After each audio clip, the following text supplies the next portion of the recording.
The most popular New Year's resolution is getting fit and healthy.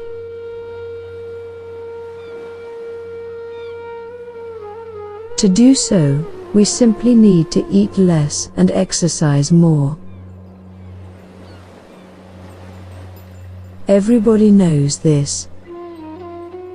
And yet, very few people manage to do it. Why is that? It is because of the law of least effort, which could also be thought of as the law of energy conservation and energy efficiency.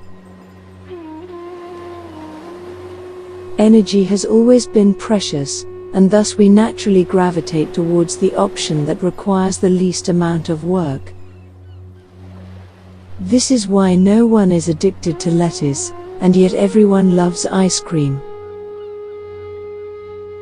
Every addictive behavior hijacks the brain's reward centers, and we are simply wired up to seek the highest amount of dietary reward for the least amount of effort. In other words, we are not lazy. We are just like water and electric current. We naturally take the course of least resistance. This makes us easy prey for hackers and marketers. They know that we are driven by the desire to avoid immediate pain and to gain immediate pleasure, with as little effort as possible.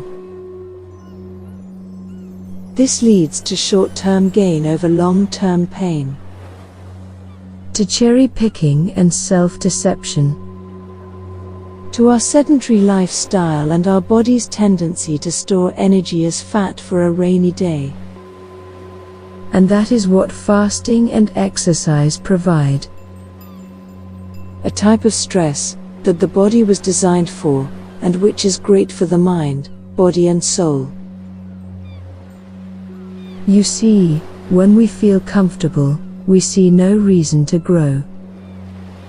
And if there is no impetus to change, why would we bother? Doing so would go against the law of least effort. This is why necessity is the mother of invention. We change when we have to. No wonder the modern food industry has been so effective at selling us junk and undermining our willpower. They are exploiting the law of least effort, triumphant in the knowledge that it is easier to fool people than it is to convince them that they have been fooled.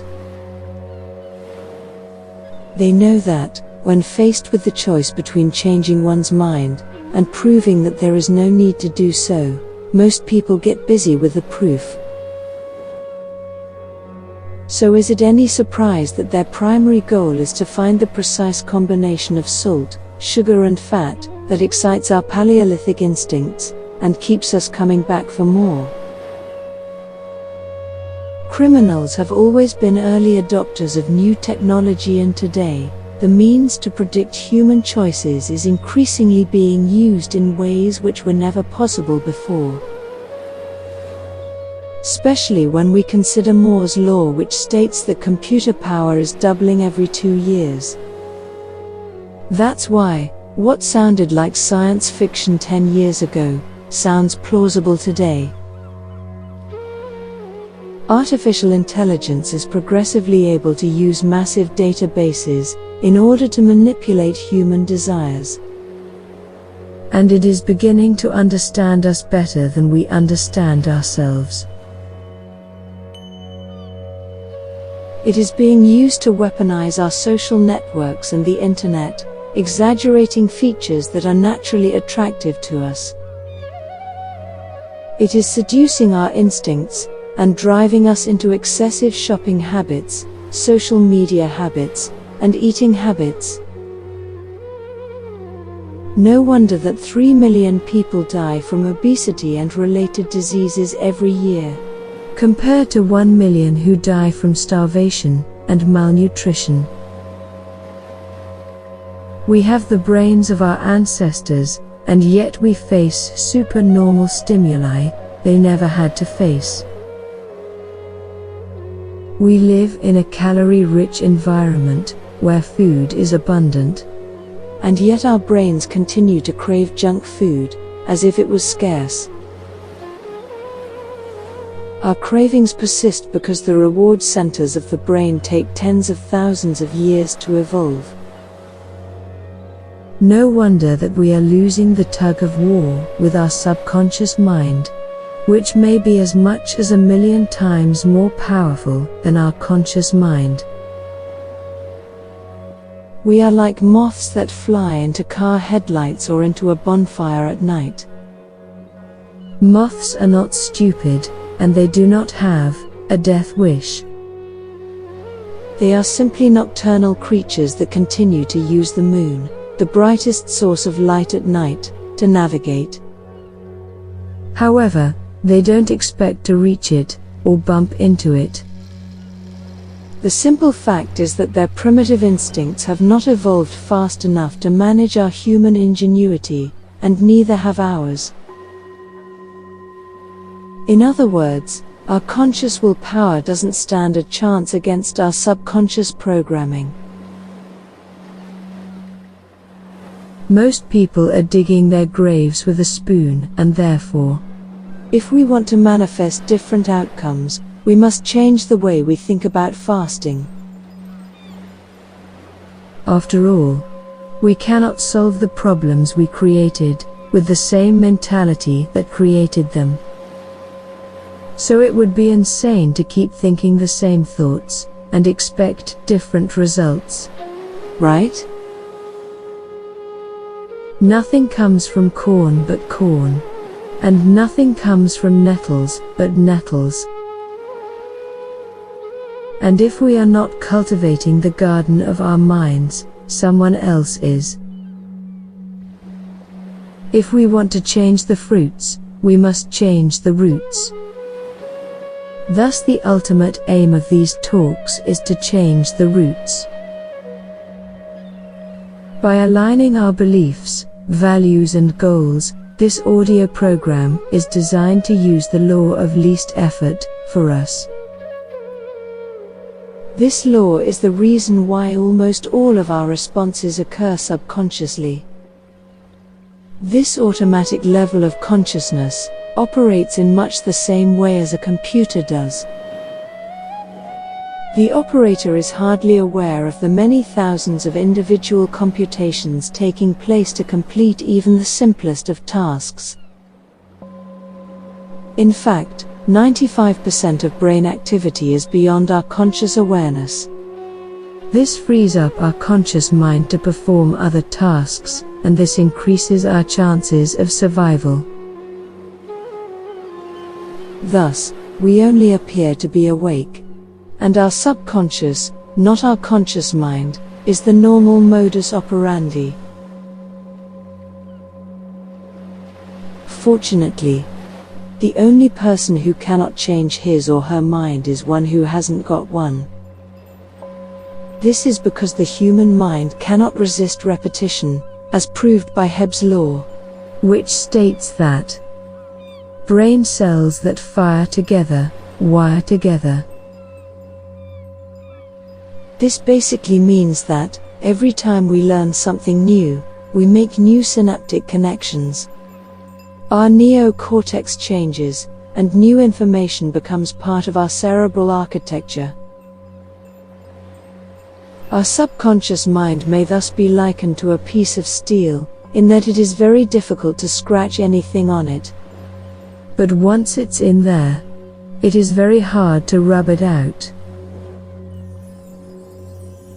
Self-control is a short-term strategy, not a long-term one. We may be able to resist temptation now and then, but we do not have enough willpower to override our subconscious programming every time. And thus, putting our headphones on, and regularly listening to these words, with enthusiasm, gratitude, and an open heart, is the easy path. Fasting is a mindset. And when we transform this mindset into a habit, then we get to win the tug of war between our conscious and subconscious minds. Hebb's law is self-hypnosis, and we can use it to recalibrate the operating system of our subconscious minds and change the routes. When it comes to updating what we think about fasting, repetition is key. For it is the act of firing, maintaining, and sustaining different neural networks, enough times for them to become new and empowering beliefs. Like a stonemason, hammering away at a rock, perhaps 100 times without as much as a crack. Yet at the 101st blow, it splits in two, and you know that it wasn't the last blow that did it. Sticks and stones might break our bones, but words can kill and heal us. In other words, language is more important to the mind than light is to the eye. We cannot trick the universe by saying we want one thing whilst focusing on another. This is why, if you think it's going to be easy, or if you think it's going to be hard, then you are right. This thought is by definition a hypnotic suggestion, and if you believe it, it becomes a self-fulfilling prophecy. In other words, fasting can truly be super freaking easy. That's why I prefer to call it intermittent eating. Our subconscious mind cannot tell the difference between a well-imagined thought and reality. So, if we think that stick by our foot is a snake, we will react to it as if it was a snake. This demonstrates the most powerful force in the human psyche, and that is the need to act in accordance with our beliefs. Where we look is where we go, and these talks help to keep our eyes on the prize. Reprogramming our beliefs by updating what we link pain and pleasure to may require the patience of a stonemason. However, your happiness and well-being, as well as that of your friends and family, are worth it. Are they not?